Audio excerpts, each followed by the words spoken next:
আমরা যেটাকে অলৌকিক বা দৈবিক ভাবি সেটাই হয়তো হায়ার ডাইমেনশনের বিজ্ঞান। আমরা দেখি মাত্র 3টে ডাইমেনশন, দৈর্ঘ্য, প্রস্থ আর উচ্চতা। সময় যোগ হলে তৈরি হয় 4th ডাইমেনশন। কিন্তু বিজ্ঞানীরা বলছেন এই দৃশ্যমান জগতের বাইরে আছে একাধিক অদৃশ্য ডাইমেনশন। যেমন ধরো, এই মহাবিশ্বে আমাদের চারিদিকে রেডিয়াল ওয়েভস আছে।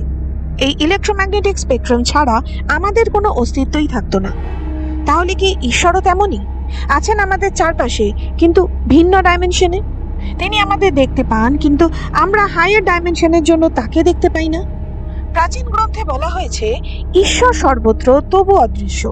আধুনিক বিজ্ঞান বলছে সব বাস্তবতা আমাদের ইন্দ্রিয়ে ধরা পড়ে না। তাহলে প্রশ্নটা ভয়ঙ্কর, আমরা কি ঈশ্বরকে খুঁজছি ভুল জায়গায়? এই রহস্যের গভীরে যেতে, বিজ্ঞান আর আধ্যাত্মিকতার চমকপ্রদ যোগসূত্র জানতে দেখো পুরো ভিডিও, কারণ সত্যটা তোমার ধারণা বদলে দিতে পারে।